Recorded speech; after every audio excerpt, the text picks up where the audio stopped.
Good afternoon, and welcome to today's program on marijuana and the states. How should federalism principles inform the federal government's response to state marijuana initiatives?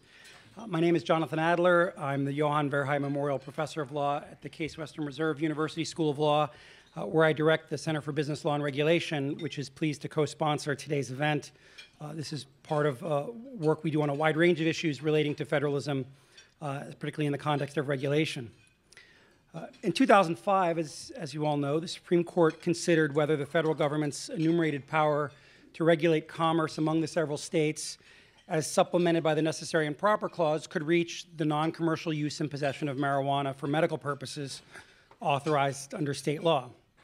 At the time, many on the right argued that such an exercise of federal power would go too far and exceed constitutional limits. The power to regulate commerce, some argued, did not entail the power to prohibit the simple non-commercial possession of a plant or other substance. In Gonzalez versus Raich, 3 justices accepted that view, but a majority of the Supreme Court disagreed. Now, despite the Supreme Court's decision, states continued to decriminalize marijuana for medical purposes. As of this year, 20 states and the District of Columbia allow possession of marijuana for medical purposes. Last fall, 2 states went farther. Voters in Colorado and Washington State voted to legalize the use and possession of marijuana for personal use, as well as the production and sale of marijuana subject to state regulation. Despite these steps, of course, the use, possession, and sale of marijuana remains illegal under federal law.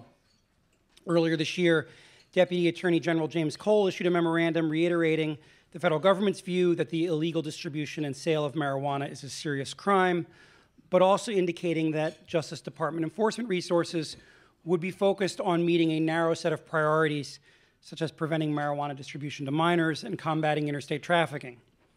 Depending on who you asked, the Cole Memorandum was a welcome recognition that the federal government could not effectively maintain marijuana prohibition in dissenting jurisdictions, or a needless capitulation and partial retreat from the executive branch's obligation to faithfully execute the laws of the United States. Some thought the memo went too far, others not far enough in recognizing the prerogative of individual states to set their own policies on contentious questions of social policy. States may adopt different policies on capital punishment, doctor-assisted suicide, some forms of environmental protection, land use, and perhaps even questions like the definition of marriage or abortion, although that may be up to the Supreme Court.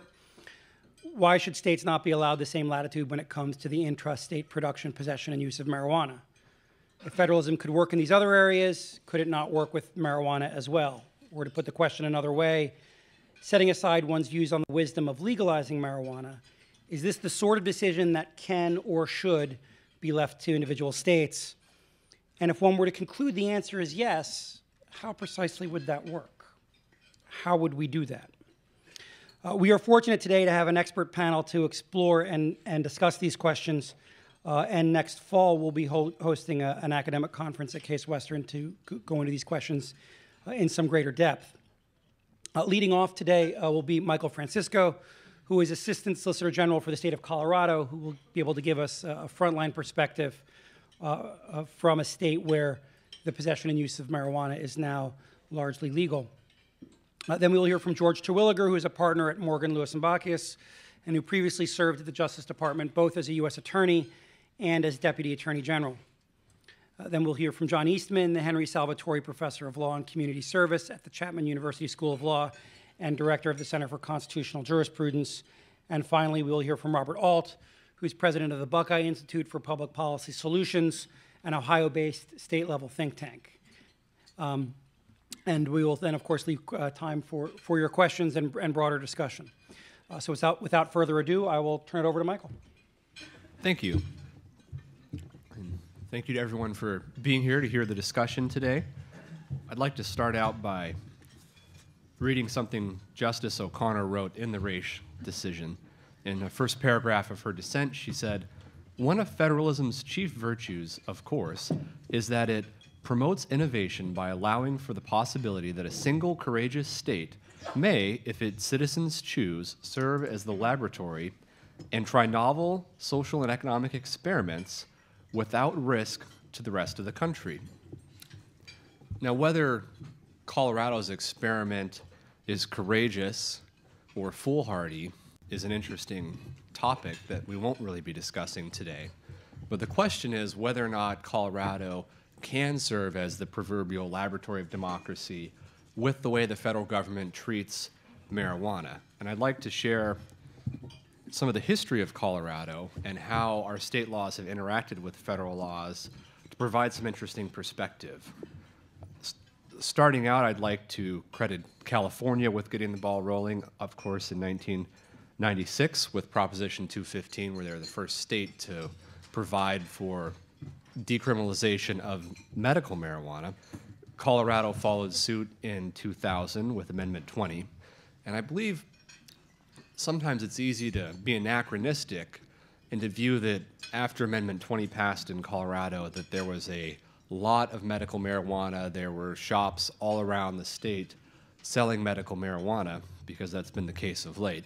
That's actually not at all true. All that Amendment 20 did in 2000 was decriminalize medical marijuana if you registered with the limited state system, and it was limited to 2 ounces or 6 plants for a patient who had a recommendation from a doctor that they had a debilitating medical condition. Of course, recommendation is not a prescription, because federal law doesn't allow doctors to prescribe marijuana. There was also a concept of caregivers in Amendment 20 where somebody could help an individual by growing or providing their marijuana. And shortly after Amendment 20 passed, the health department put out a recommendation or guideline that any caregiver could have no more than 5 patients under the system. So that was the state of medical marijuana in Colorado in 2000.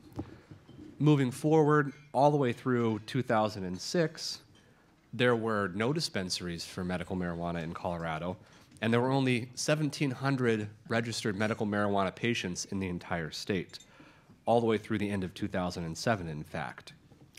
Now, how did we go from there to where we are today? Well, there were a few key changes. In the end of 2007, a state court threw out the health department guideline that a caregiver could only serve 5 patients on procedural grounds.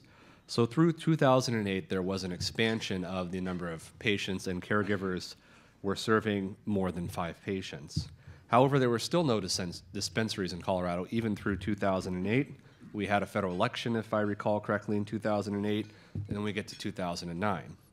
Now, in a press conference in 2009, the Obama administration signaled that it was not as interested as enforcing the federal laws against marijuana as the previous presidential administration. By the spring of 2009, there were 20,000 applications for new medical marijuana patients in Colorado. So from 1,700 over 7 years to 20,000 in a short few months. And 250 dispensaries popped up, although there was no real clear legal authorization for this type of arrangement selling medical marijuana. In July, the health board was pressured, the state health board, and it declined to reinstate this limit by rulemaking of 5 patients per caregiver. And then we got what is now known as the Ogden Memo in October of 2009, where the administration made it a little bit more formal than a press conference, that they didn't have a priority of enforcing the drug laws for medical marijuana users. That led to, again, a further explosion in medical marijuana in Colorado. There were some 41,000 applications by the end of 2009.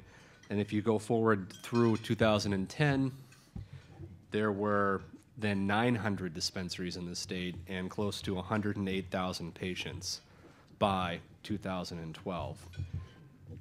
Now, the legislature itself in the state in 2010 took up the issue and declined to outlaw dispensaries, which was what the law enforcement and many other people in the state were asking the legislature to do, but instead decided to regulate dispensaries. So really we have the legalization under state law of dispensaries in 2012. Now, in 2011, the federal government again sort of changed its tune with what is now known as the Cole Memorandum, where it indicated that for dispensaries, it might start enforcing federal drug laws against some of what it then termed as the commercial activities of selling marijuana, and that what the first memo was never intended to authorize these activities. In 2012, Colorado then went on and passed Amendment 64 at the ballot box, where this further decriminalized marijuana for recreational purposes and called for fairly extensive regulation at the state level. The state immediately asked the Department of Justice for its position on this and whether or not this type of regulation was going to be preempted or violate federal law.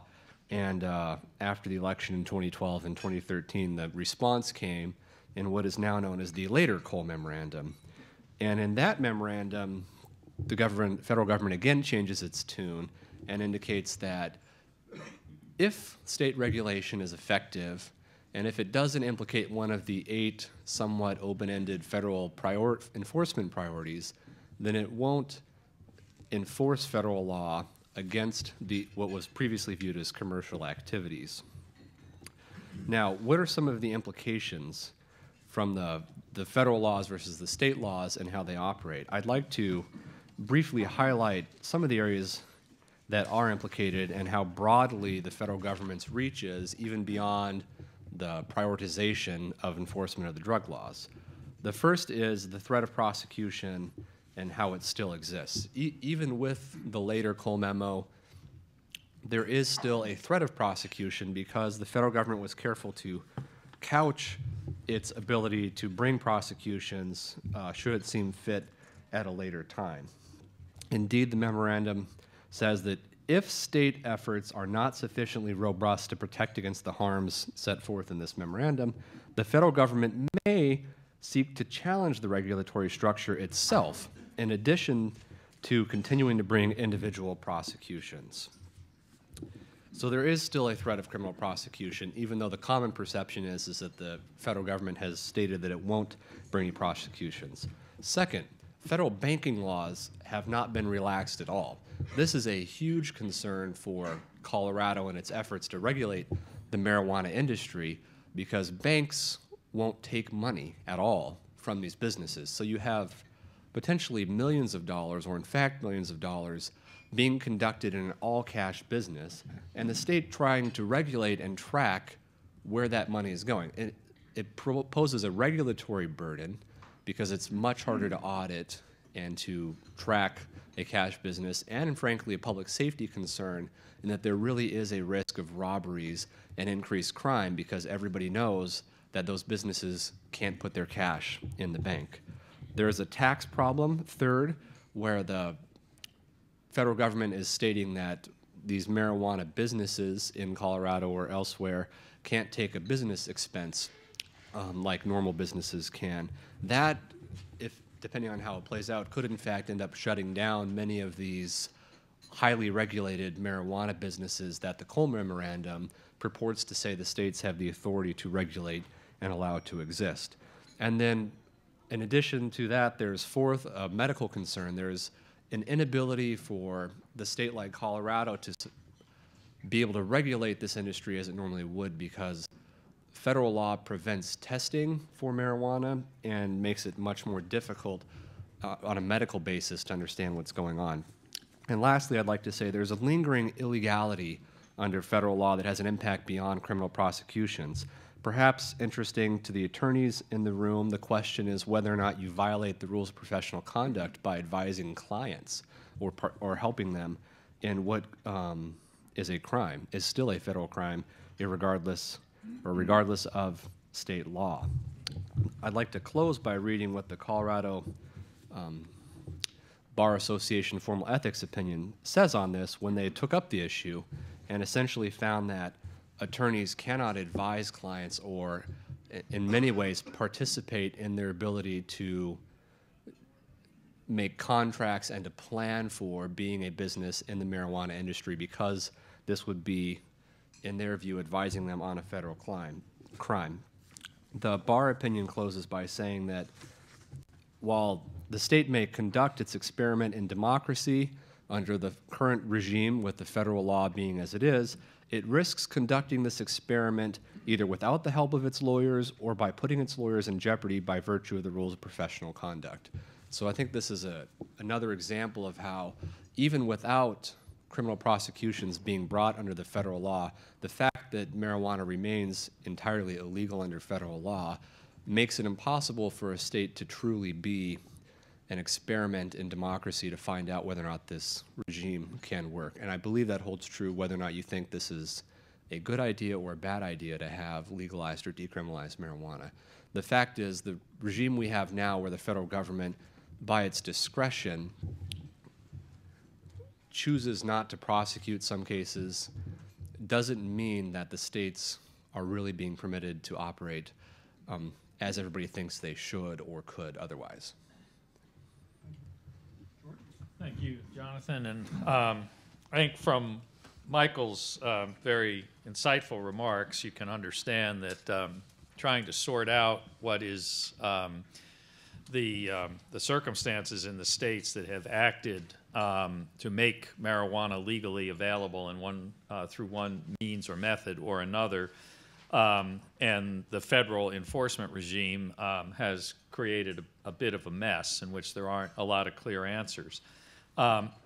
There's really, as I'm sure all of you, everyone here recognizes, there's really two issues that kind of surround this debate. One is what can the states do? In other words, what are they permitted to do under our constitutional system? And the second, and probably a much more difficult issue, is what should they be doing? So we're here today to talk about the first one, what can they do, not the second one. And I thought it might be useful just to at least give a little overview of what the state of the law is on what can they do without purporting to give a constitutional lecture or get too far down in the weeds of this until we get into some specific aspects. And I think the easiest way to look at this is the federal government, as the Supreme Court in Raich and other cases has established, clearly has authority under the Constitution to regulate commerce in marijuana or in narcotics and dangerous drugs, generally as part of the exercise of federal authority, basically grounded in the Commerce Clause. But that doesn't mean that states are completely preempted or blocked from acting on the regulation of some of those same aspects of commerce, including commerce in narcotics and dangerous drugs, such that states, typically regulate pharmaceutical activities, drugstores, things of that nature. When it comes to marijuana, a state is, of course, absolutely free to decriminalize marijuana. Or to put it in I think, perhaps a less pejorative fashion, they're free to have no law at all concerning marijuana if they want to. In Vermont, where I was the U.S. attorney, despite its reputation as being a bastion of liberal thought, which it is, the state had no laws pertaining to firearms whatsoever, except for a couple of fish and game laws that were relevant to hunting. So you could walk down the main street of any little town or village in Vermont with a concealed Class 3, that is fully automatic weapon, and it would be perfectly legal under state law. The state simply elected to have no gun laws. And likewise, a state can elect to have no laws concerning marijuana or any other drug for that matter.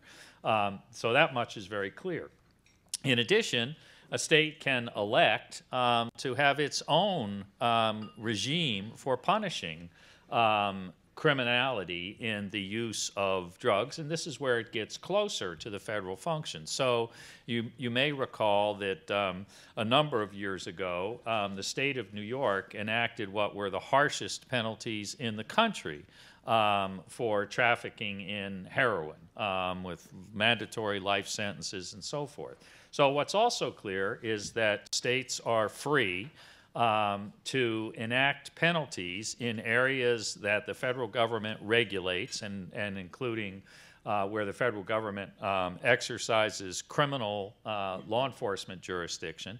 The state is free to enact penalties that are greater than those of the federal government because its legislature, in its wisdom, believes that that's appropriate public policy.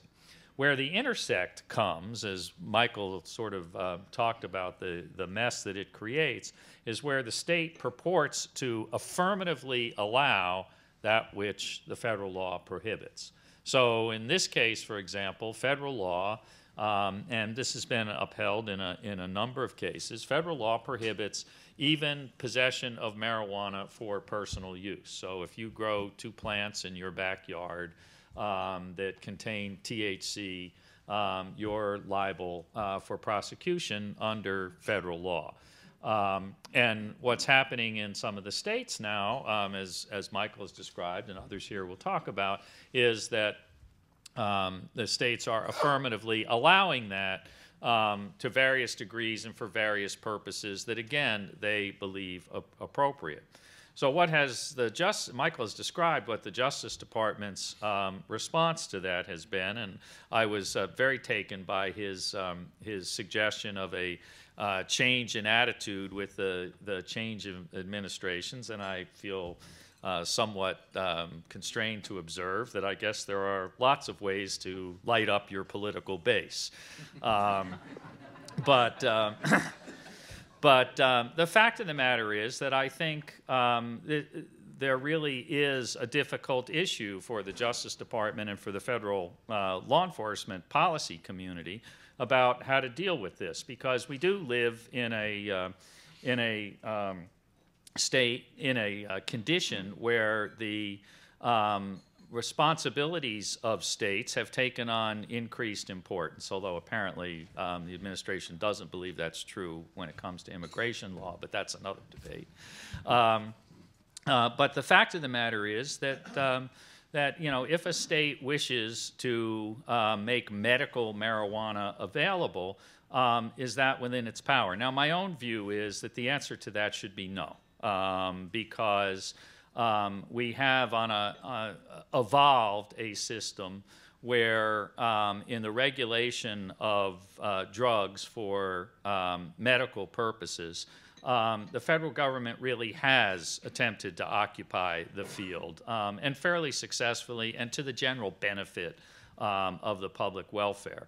But there are other reasons one could give that would take it out of that. And you do have this provision in the Controlled Substances Act where Congress has said we do not intend to occupy the field in terms of, at least on the criminal aspects, the enforcement aspects of dealing with narcotics and dangerous drugs. Thank you. So where does this go from here?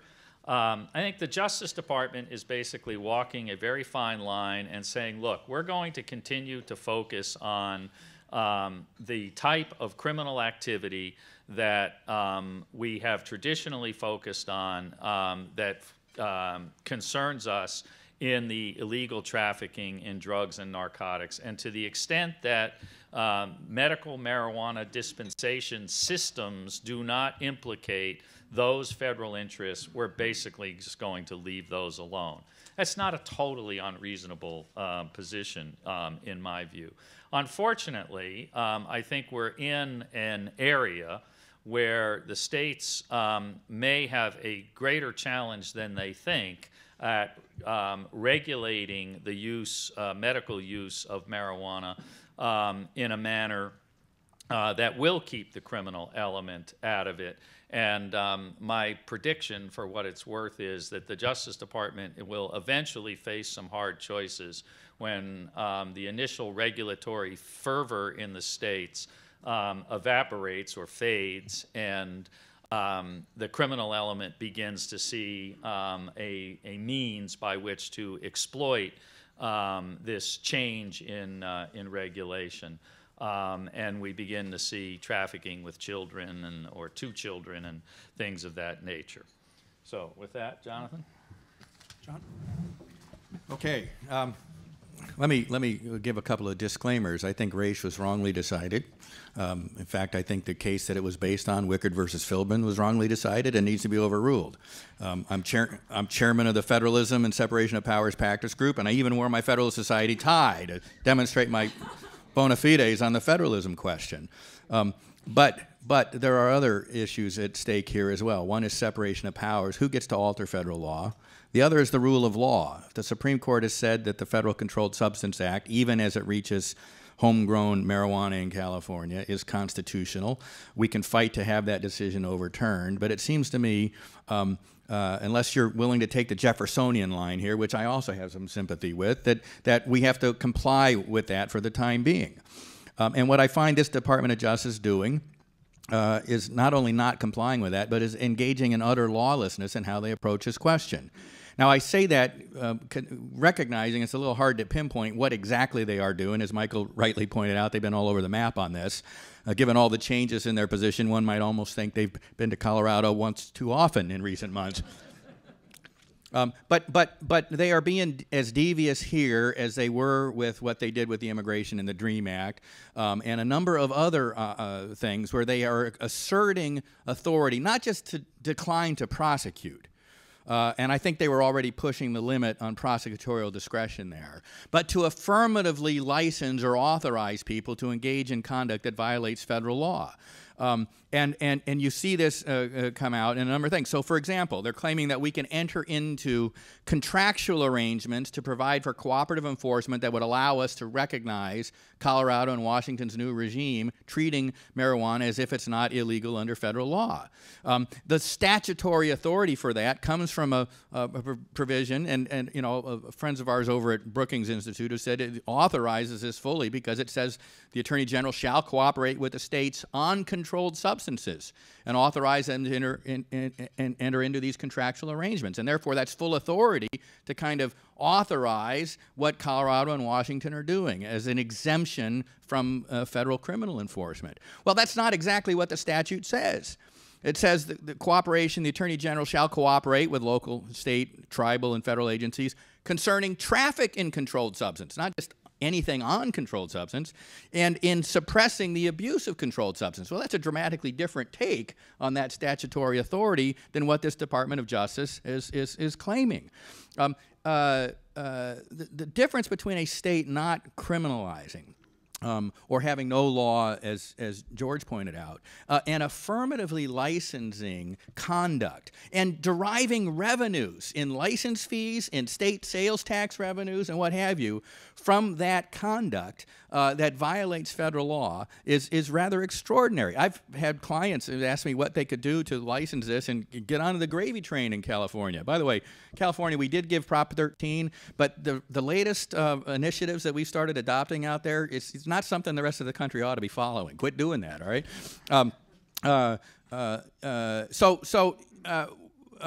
You end up with this state actually benefiting and profiting from the illegal conduct. And this is not something that the federal government unilaterally can say we're not going to prosecute them either. Because remember, on RICO, there is a parallel civil liability set of RICO provisions that allow any person who is harmed in their business or property to bring a suit against anybody who, you know, kind of meets the elements of a RICO claim. That would include cities and municipalities and state governments if they are cooperating and benefiting from and forming part of the RICO enterprise. I mean, look, the dealing and possessing and concealing, the selling and otherwise dealing in controlled substances is one of the principal predicate acts for RICO. And it's been held to apply to civil, to municipalities and state governments. Maybe is an open question whether I can get treble damages from the municipality, but they can certainly be deemed as part of the RICO enterprise. So the fact that the Department of Justice is entering into some cooperative agreement, we're not going to prosecute these things, does not stop anybody else whose business is harmed because the property values have gone down because you're running a drug dispensary in my neighborhood from bringing a civil RICO action against not just the dispensary, but the city officials that are licensing them. My own city of Long Beach, California, for example, we developed this brilliant scheme. We only wanted a few medical dispensaries in our town, but we sent out a request for proposals far and wide, hoping hundreds of people would apply, and then there were going to be a lottery. You had to pay $14,492 application fee to get into the lottery, and then if you won the lottery, you pay a business license. I pay $100 business license a year for my law practice that I operate out of my home.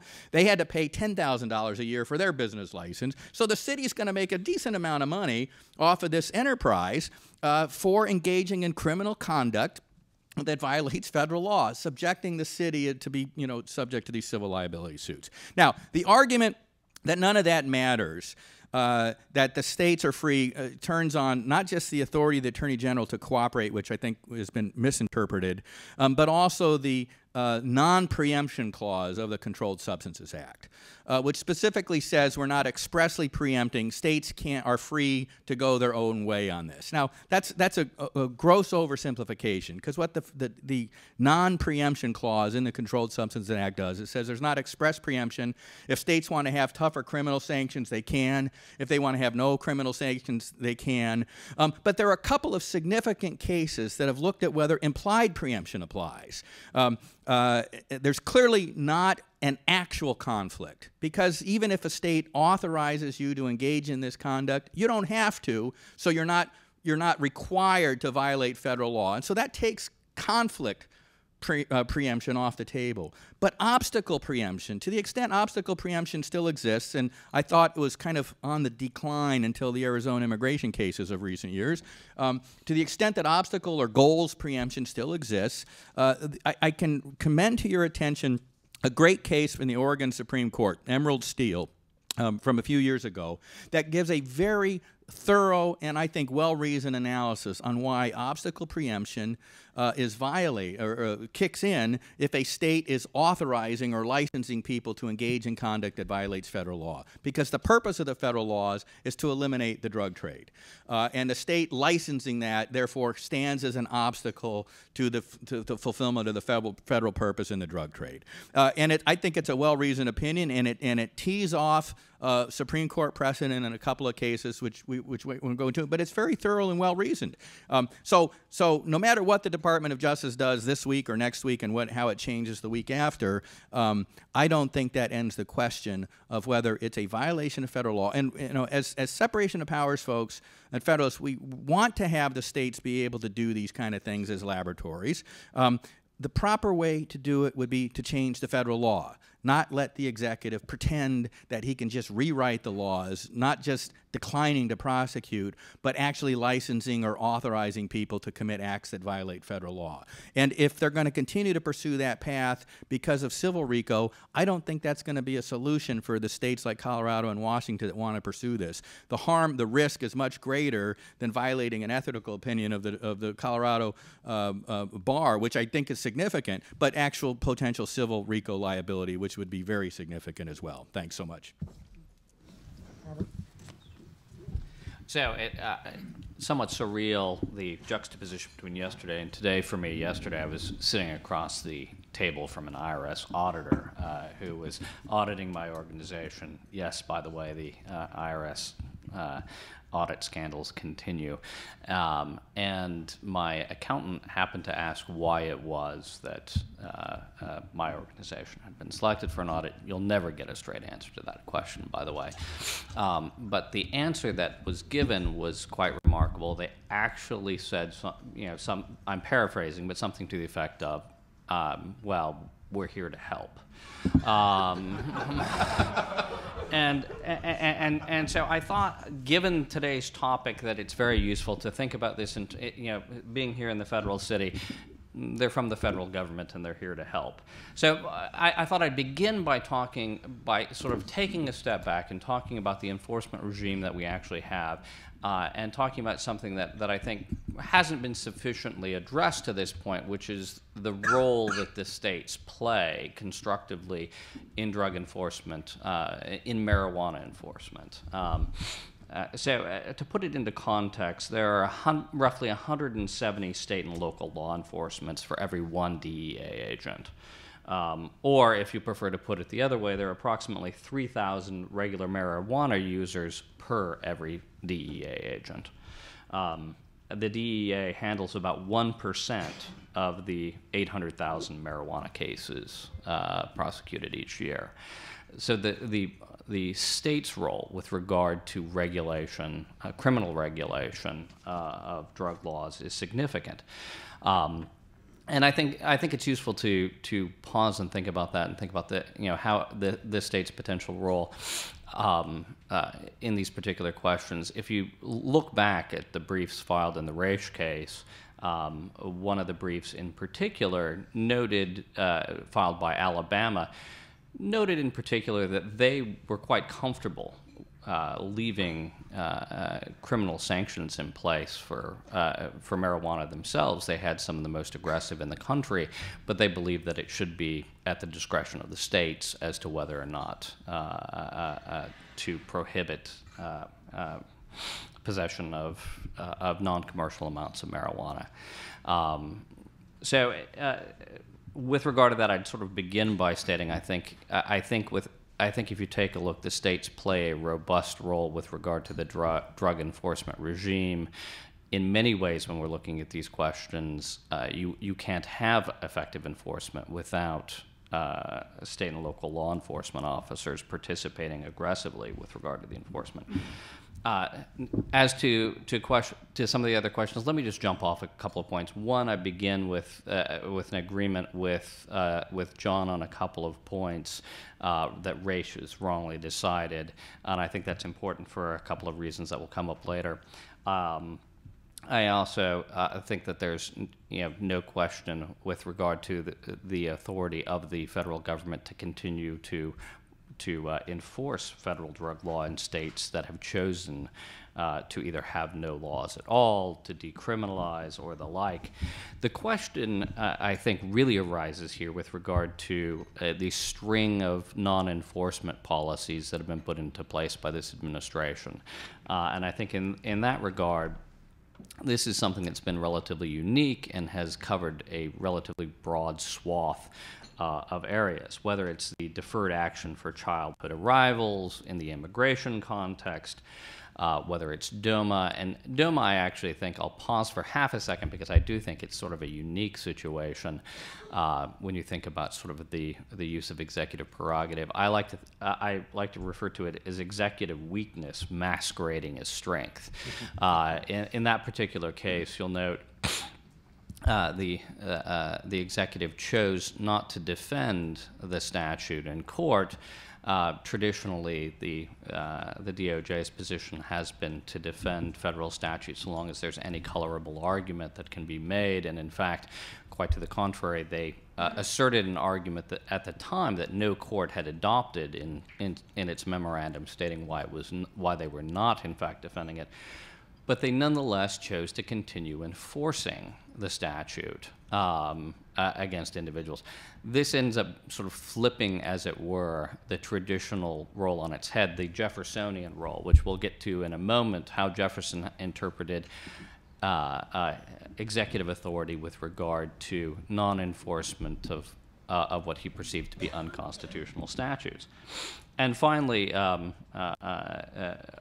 with regard to non-enforcement, we have Obamacare, and there the number of areas of non-enforcement have been far and wide, whether it's waivers for mini-med plans, the delay to the implementation of the employer mandate, the proposed non-enforcement fix to allow you to keep your plan, the new exemption for union-managed multi-employer health insurance plan from the statute's reinsurance fee, and additionally, we've had the potentially selective enforcement of the drug laws. Now, traditionally, there have been a variety of reasons why an administration can engage in non-enforcement. The strongest reason is because they interpret the statute as unconstitutional. And there I'll take a step back and talk about the Jeffersonian perspective. Many of you are familiar with Jefferson's response to the Alien and Sedition Acts. In that particular case, courts had in fact upheld the constitutionality of the Alien and Sedition Act. Notwithstanding that, Jefferson directed his attorneys not to bring prosecutions under the act because he felt it was unconstitutional. That actually raises interesting questions with regard to the Controlled Substances Act, particularly for non-commercial possession, if you begin with the position that race was incorrectly decided. I think that there's some particularly interesting questions associated with this because of the entrenched nature of the error and the difficulty of overturning it. If race told us anything, it was that the error in Wickard extends to black markets as well as to traditional markets. But additionally, what it suggested is that Justice Thomas's position, the idea that there would be any limitation on the aggregation principle as the sort of necessary and proper addition to the Commerce Clause, was not going to hold much sway because of what I've argued before is the distinction between as applied and facial challenges. Essentially, so long as Congress has the authority to regulate the overall commercial activity, in this case, the market for controlled substances, then the fact that your individualized use does not involve interstate commerce per se, the court simply isn't going to look to that. They're simply going to decide it on the fuller basis. So given that, I think it's going to be very difficult for there to be successful judicial resolution of what constitutes an error in this case. Perhaps that mitigates strongly in favor of executive action with regard to non-enforcement. Of course, as I see my time ticking away, that is not what's alleged here. And I think that ends up being an important question, which is to say the Obama administration, in fact, does not suggest that this is in any way, that the Controlled Substances Act is in any way not constitutional. Additionally, were they to take that position, it would seem that the application would be far broader. Why is it that they would necessarily simply choose to non-enforce in states that have chosen not to regulate or to deregulate possession of marijuana? It would seem that there would be an equal interest in non-enforcing in all states. To that, perhaps there's a number of other reasons that non-enforcement has been supported historically, but perhaps there is at least some room for a federalism interest as well with regard to that question. And I'll tie up here relatively quickly, but note that, for instance, in the U.S. Attorney's Manual, with regard to the question of dual and successive prosecutions, one of the reasons, despite the fact that the federal government has the authority to bring a successive prosecution for following a state prosecution, that the manual states that they do not generally exercise that policy, is out of an interest for cooperation, cooperation with state authorities, a sort of nod to federalism. So perhaps federalism mixed with constitutionalism would have some impact on these questions. Thank you. Before we go to questions, I didn't know if any of the panelists wanted to take a moment to respond to anything else or anything that any of their co-panelists had mentioned. I thought it might be useful, since we've had a number of different comments on the general topic of the exercise of prosecutorial discretion, to maybe just take a minute and explain the origin of that and what it actually means. Under the law, and courts have reaffirmed this principle a number of times, the authority of the Department of Justice and of federal prosecutors in the department to decide what cases to prosecute and what cases not to prosecute is plenary. It's not subject to review by courts. It's not subject to review by Congress, for that matter. It can't be directed from outside. So it is probably one of the stronger of the executive powers that are held. And the department regularly does exercise prosecutorial discretion in a categorical way. For example, both the department and the law enforcement agencies that support it will have policies such as, we're not going to prosecute any bank robberies where there's less than $10,000 involved and nobody was hurt. There are a number of policies of that nature. That being said, taking on a position such as that we're talking about here, where we're just going to categorically not prosecute drug offenses that are obvious, open, and notorious in certain states because those states have elected to affirmatively permit trafficking in marijuana, for example, I think is an exercise not of prosecutorial discretion it is not an exercise of prosecutorial discretion in the traditional sense of that exercise. But I will say that I think any opportunity to force the Justice Department's hand other than through political accountability is doomed to failure. Michael, did you want to comment on anything you'd heard thus far from your co-panelists? I just wanted to make the point that prosecutorial discretion is part of what's going on here, but the other part is that prosecutorial discretion, from my perspective and from Colorado's perspective, doesn't cover all the areas of federal law that make a big difference to the states. And whether or not they choose to prosecute things as a federal crime, there's no equivalent of the Cole Memorandum at the Department of Treasury that is allowing banks to take the money. And that's the problem, is that this is an inconsistent position, because what I would contend, my personal opinion, is it's not the rule of law when we're trying to dictate federal policy by a series of letters that themselves are less than clear, even on the criminal prosecution point. And I'd also like to point out, which was what my comments were trying to do by bringing in these numbers of patients, that by taking a non-enforcement position, as they have done to various degrees, the federal government really creates the situation in the states. There's a reason there were only a handful of medical marijuana users in Colorado for 7 years. And then all of a sudden we apparently had the greatest pandemic of chronic pain in 20 and 30-year-old men in the history of man. Unfortunately, the CDC is prevented by federal law from studying this pandemic, because I'm sure it would be fascinating.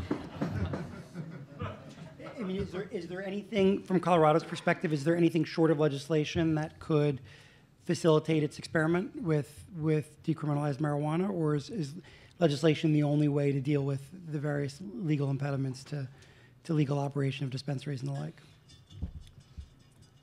Some of these secondary effects that I'm talking about, my view is that it likely would have to be legislation that would fix it if the goal was to allow Colorado to continue to operate this way. If the goal was to shut down Colorado's experiment, then I don't think there would need to be a change in legislation. They'd simply need to call their own bluff. George, you mentioned in your comments that states may have a larger challenge in trying to maintain and regulate marijuana markets than they have anticipated.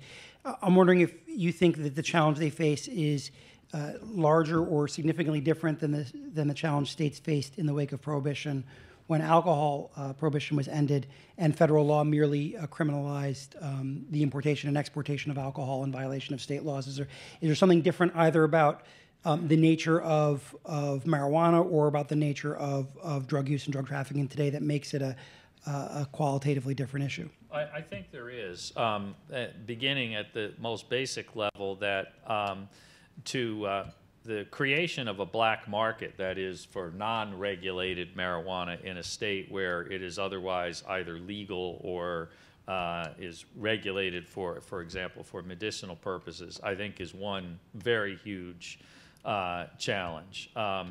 It's difficult enough to control the amount of marijuana that is available on a national basis through an existing enforcement regime. But once there is a legal channel, it seems to me that opens up other possibilities and invites, really, the creation of a black market to avoid taxation and regulation and so forth. In addition to that, once marijuana is above board, if you will, keeping it out of the hands of minors, of young people, I think is a very, very difficult challenge. Not just because people will give it to them or sell it to them, but because they will take it from their parents' bedroom, a piece of their stash, or other things, you know, of a very practical nature about that. And again, I realize this isn't part of the debate, but marijuana remains a very dangerous drug. The full weight of the medical evidence, as even this administration has recently testified in the Senate, remains that marijuana is a very dangerous drug. So the collateral effects of widespread marijuana use, or in essence, lightly regulated marijuana availability, seems to me to present a huge challenge to the states in terms of managing its collateral consequences, both from the highway to schools to hospitals. John, you mentioned the provision in the Controlled Substances Act that provides for cooperation with state and local governments. This is for those that care. It's 21 U.S.C. 873. After calling for cooperation between state and federal enforcement, it says, notwithstanding any other provision of law, or it says that the Attorney General shall, and then it says, notwithstanding any other provision of law, enter into contractual agreements with state, tribal, and local law enforcement agencies to provide for cooperative enforcement and regulatory activities under this chapter. You disagree with the claim that a state and the Attorney General could conclude, for example, that allowing the effective state regulation of intrastate commerce in marijuana is a way to, among other things, combat trafficking and reduce abuse, because a legal regulated market might be less prone to those risks than an underground or black market one. I think you can tease out such an argument, but it really turns the entire fact that marijuana is on Schedule I on its head, which prohibits any possession, use, trafficking, buying, selling entirely. And so I don't think you can use a cooperative agreement that, you know, we're going to cooperate in enforcement of a provision that actually criminalizes any use and any possession and any buying and selling, to say that through that cooperative agreement, I can now authorize or license the very thing that my cooperative agreement is supposed to be helping me to enforce the prohibition of. I think it turns it on its head. And it's a difference between, and I'll go back to the prosecutorial discretion point, it's a difference between them choosing not to enforce and actually affirmatively licensing somebody to engage in the conduct that is self-prohibited. And so I don't think properly read. It's not as you know, Stuart Taylor and his Brookings piece that we've looked at elsewhere. He says shall cooperate, and he says that means we can do all sorts of things to license or effectively what's going on in Colorado and Washington, but it's shall cooperate in concerning traffic in the controlled substance and for purposes of the enforcement. It's to put an end to it. I don't think you can use the cooperation language to say that we're going to authorize it. And so that's the difficult. Now, whether I'd like them to be able to engage in this experiment because I'm a big federalism guy, whether there are real serious questions about when the court gets it wrong, what's the limit on the federal executive branch's thing. But if this administration was saying we think race was wrongly decided and this is unconstitutional and we're not going to enforce it anywhere, I'd have a lot more sympathy for what they're trying to do. But they're trying to have it both ways. They're trying to claim that the commerce power, with necessary and proper, allows them to do anything, like telling me what I have to have a conversation with my doctor about, and yet, you know, that this is effectively unconstitutional so that they can undermine the race decision. Those are fundamentally incompatible positions, and I don't see anything in this language that gives them the authority that they're claiming to have. Robert, you mentioned, like John, that one justification for the refusal to enforce would be a conclusion by the Justice Department that, or at least by the President, that it's unconstitutional to enforce the Controlled Substances Act as applied to intrastate use and possession at the very least.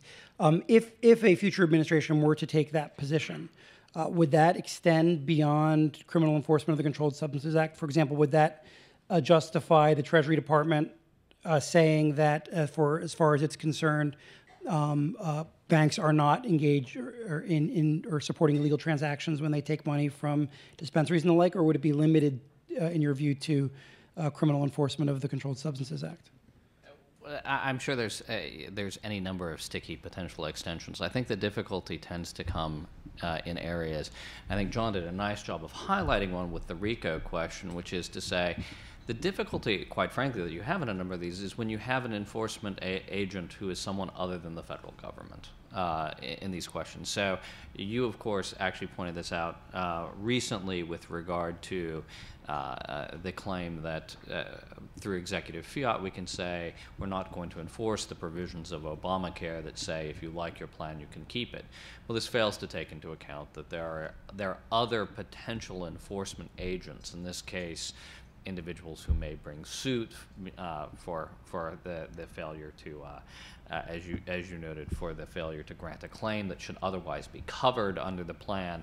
But in addition, again, playing my strong state hat, state insurance agents, state insurance regulatory bodies could in fact say that this is an impermissible insurance product in the state because it fails to comply with federal law, which of course is still good law. It's simply not being enforced. John's point with regard to RICO is similar. The idea here being that you have enforcement potential enforcement agents in the form of private civil actors who could actually go ahead and bring the actions because the law is still on the book. It's still good law. There's no question about that. The Supremacy Clause clearly says that it could be enforced. It's simply a determination, a constitutional determination under our hypothetical that says that it shouldn't be enforced.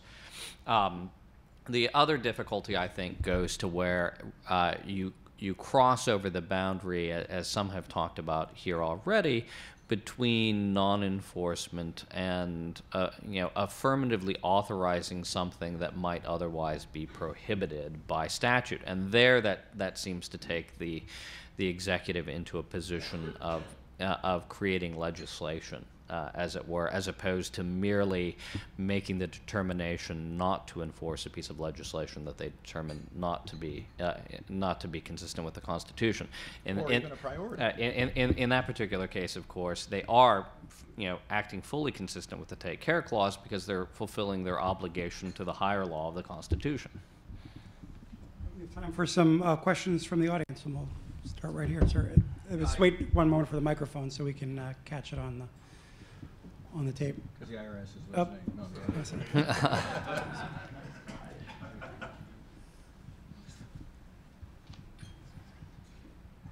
If you could just please identify yourself and any affiliation. Sure. Yeah, Dan Riffle. I'm a former prosecuting attorney, and I now work with the Marijuana Policy Project. We're the group that drafted, financed, and managed Amendment 64 in the campaign to pass it in Colorado last year. A question for Mr. Eastman. You raised the specter of obstacle preemption and argued quite strenuously that laws like the one in Colorado pose an obstacle to accomplishment of federal law and federal goals, and even argued that an agreement between the state and the federal government would seem to undermine those goals.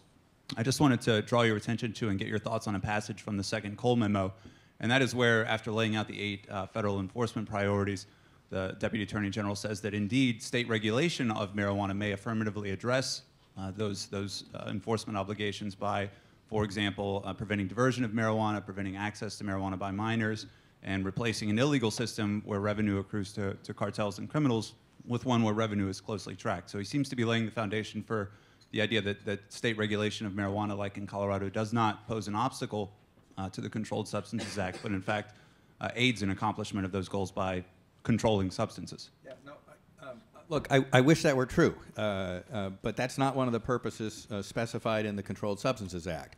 The purpose is to eliminate the trafficking and sale and substance of all Controlled 1 substances, not just for kids, not just for non-medical users or what have you.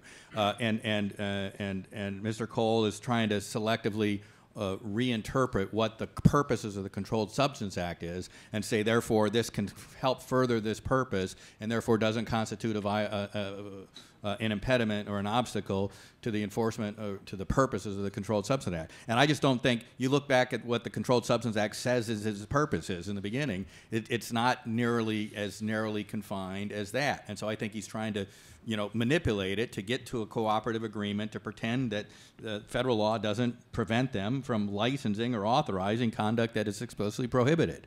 And now, with even with the strong presumption on federalism, I don't think you can get there if we take the law of what the Controlled Substance Act says seriously. However much I'd like to say states ought to be able to do what they want on this. Right here. Just right here, and then we'll go in the back.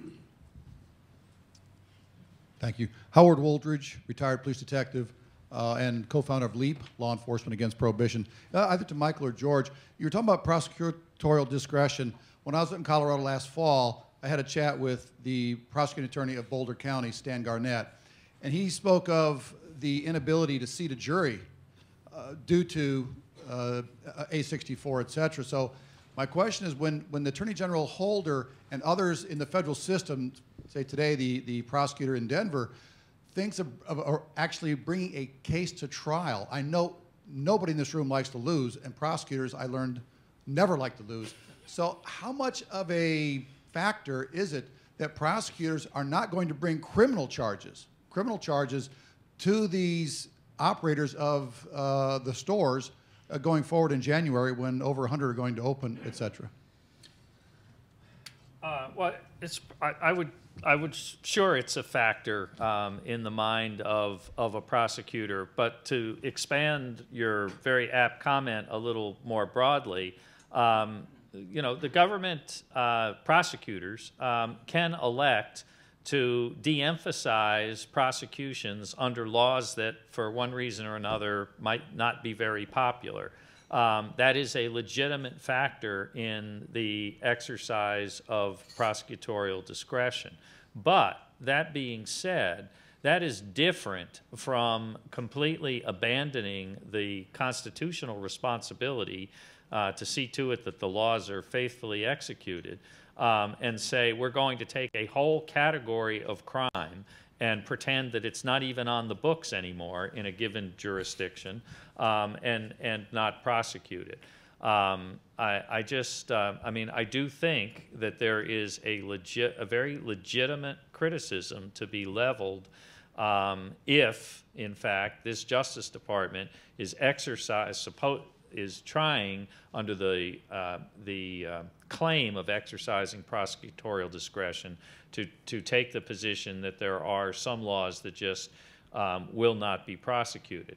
Now, that, again, going full circle to your comment about seating a jury that might be of a mind to convict somebody.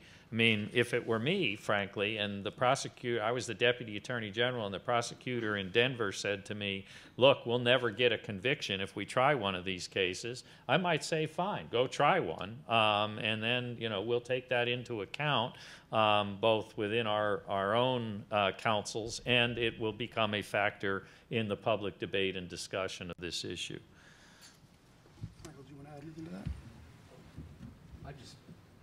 Recent event in Colorado, about a week ago or a week and a half ago, there was a large federal bust of a number of dispensaries, 13 or more, I believe, and it appears from public reports they're connected to a Colombian drug cartel, and they're raising marijuana in Colorado using what looked like dispensaries, some regulated, some waiting for approval in the Colorado system. So I think that there's still going to be prosecutions no matter what happens in January, because they're still happening now, even with the medical marijuana regime that exists and the Cole Memorandum for whatever that means.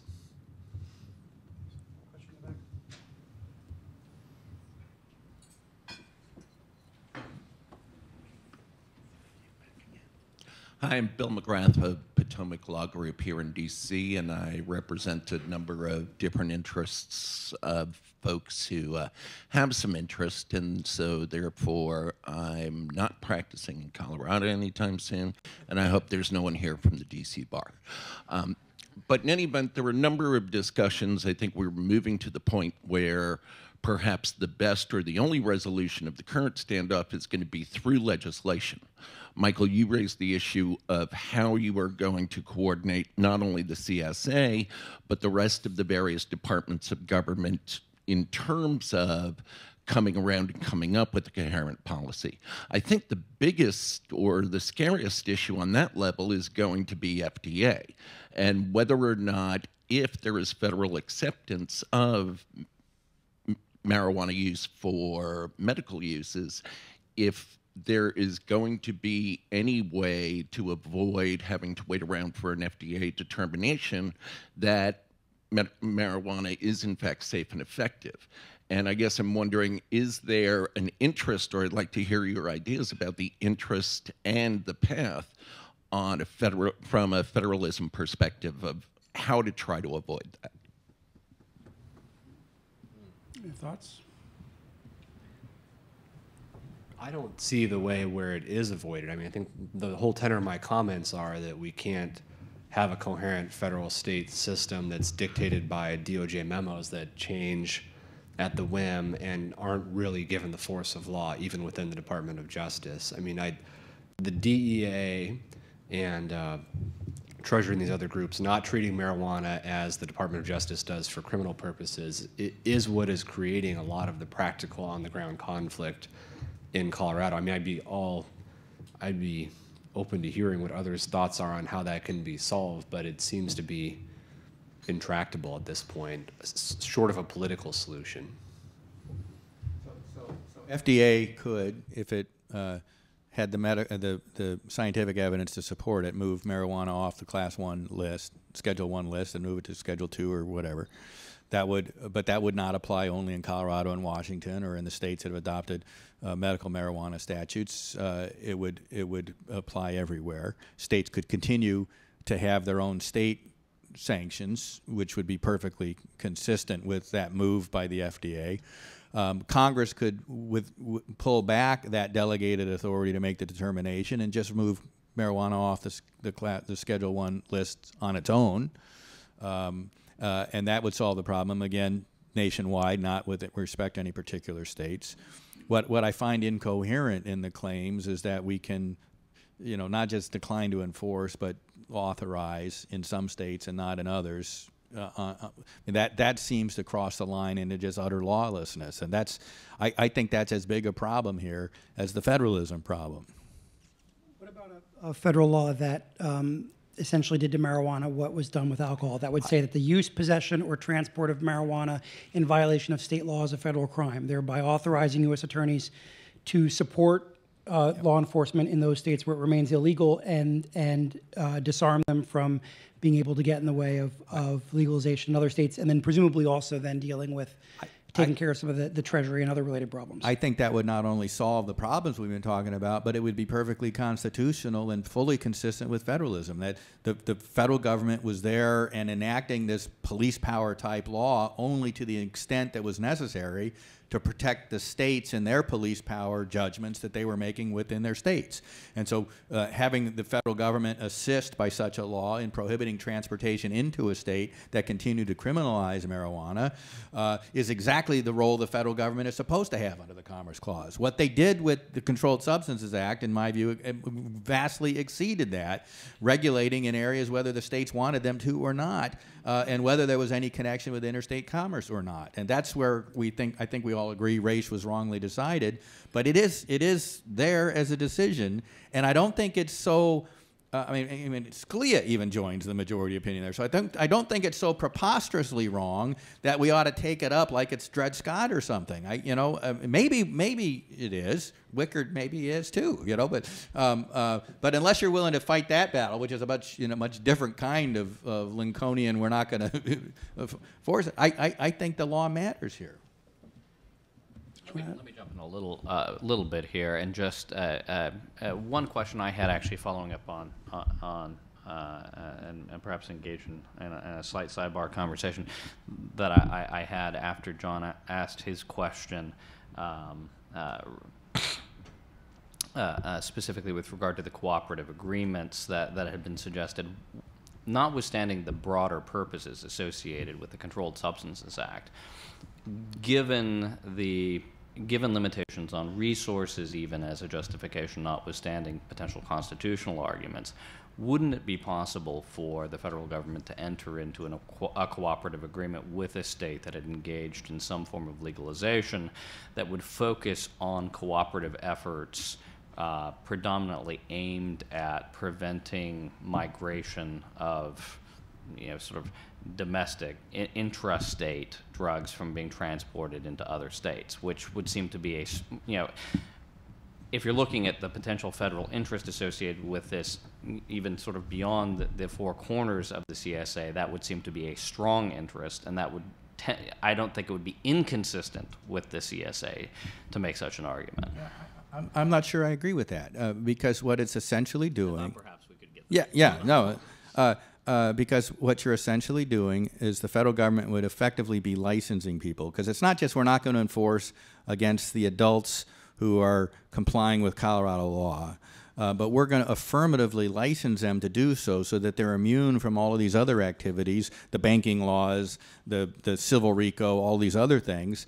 And I just don't see how you can say cooperate to enforce the Controlled Substance Act that effectively licenses people to violate massive numbers of provisions of the Controlled Substances Act. And any interpretation that use that shall cooperate clause to get there, I think is just can't be sustained. Even though it says notwithstanding any other provision of law? Well, yeah, because that's notwithstanding any other provision of law, we can enter into these agreements for cooperative enforcement and regulatory activities. All right, we're talking about for enforcing cooperative enforcement of the Controlled Substances Act. I just don't think you can convert that into saying to not enforce or to license people to violate the Controlled Substances Act. I don't think the language can be stretched that far. Time for a few more questions. Just a real quick announcement. Tomorrow, the Federalist Society practice groups are doing a program on the rule of law, property rights, bankruptcy, and GSE reform, a discussion of government-sponsored enterprise reform, and potential next steps to winding down Fannie and Freddie. I believe there are flyers on the table outside, but that's a program in the Russell Senate Office Building featuring Ronald Cass, Anthony Sanders, Bernard Weinstein, and Troy Paredes. And that's tomorrow at noon. We have time for a few additional questions. Hi, John Coleman, President of Drug Watch International. No one has mentioned anything about the international treaties that the United States has, specifically the 1961 Single Convention, which has been ratified by the Senate, and under Article 6 of the Constitution has the force of domestic law. In fact, earlier this year, the president of the INCB, the International Narcotics Commission, sent a letter to the White House asking that the president enforce the United States' responsibility under that treaty with respect to Colorado and Washington, where cannabis had been legalized. The Attorney General specifically has a responsibility to enforce treaty law. I would like to direct this to my good friend, Mr. Terwilliger.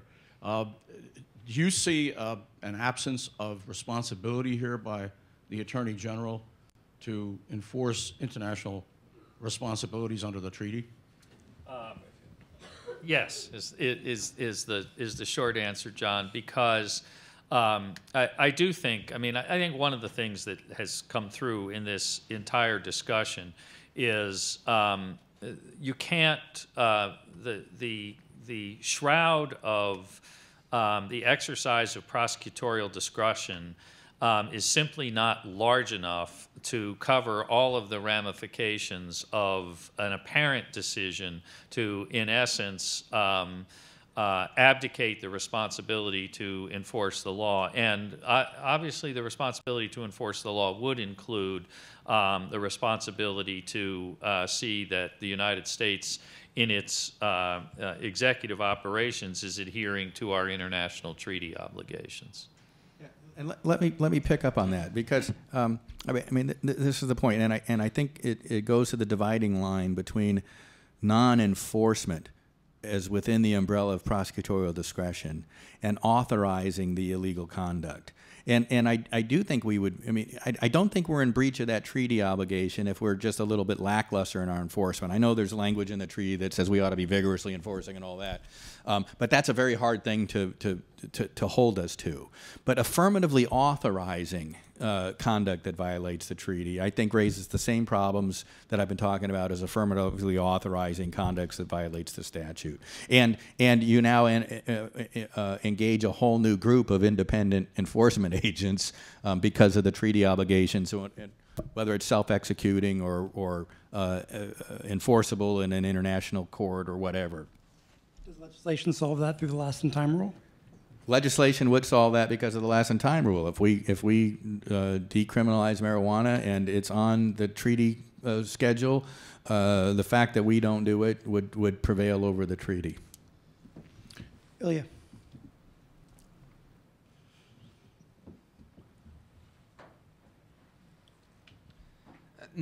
Ilya Shapiro from the Cato Institute. Notwithstanding the August DOJ guidance, well, in light of that, we had the recent Colorado raid, just like you had the raids after the Cole memo earlier, so it seems like these guidances aren't unclear, to say the least. But regardless of that, given that there's only 4,000 DEA agents worldwide, isn't the effect of this kind of dual sovereign system that regardless of what the federal government does in the states, unless you're not being flagrant or criminally involved or openly selling to minors or these kinds of flagrant enjoyment of the legalization in the states, then you're not going to be touched. And so it's not necessarily a rule of, the rule of law problems are generated by these sort of guidances and the lack of clarity and the unclear use of prosecutorial discretion. But absent these sorts of broad,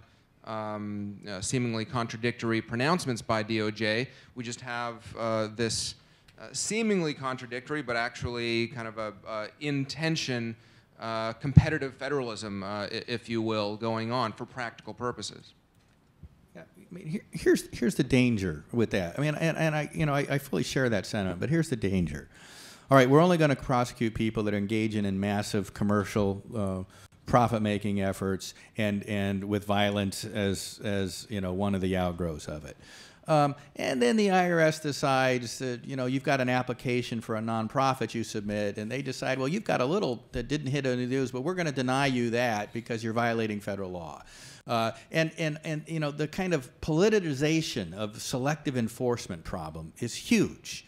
I often remind people, the Soviet Union had a great protection for free speech. Nobody was ever prosecuted for their speech. They were prosecuted for buying meat on the black market, which you had to buy in order to ever eat. But they selectively prosecuted it against people that engaged in speech that the regime didn't like. There's a huge danger when we set as the model selective enforcement. And I'm just very, particularly with what I've been dealing with the IRS of late, I'm very nervous about walking down that path. Other thoughts on that? I'd like to go ahead. just say one thing, which is I think it's convenient to look at the Cole memo or to try to shorthand think of the federal policy as we're completely not going to enforce the CSA in Colorado in this respect. But if you actually carefully read the Cole memorandum, you see that there's just many ways in which they've couched and cabined even that exercise or statement of prosecutorial discretion that make it unclear for state actors to plan their lives. And you don't have to take my word for it. When Mr. Cole testified in Congress just a few weeks after he issued the last memorandum on a hearing about federalism and marijuana, he said, quote, "The department reserves the right to challenge the state laws at a later time." And then he said, "We are not at this time seeking to preempt the state ballot initiative." And so, again, we're really living in a place where, for the moment, as far as we know, Colorado is being allowed to operate in this area and issue regulations, but that can change literally at any moment, whatever at a later time means for the Department of Justice.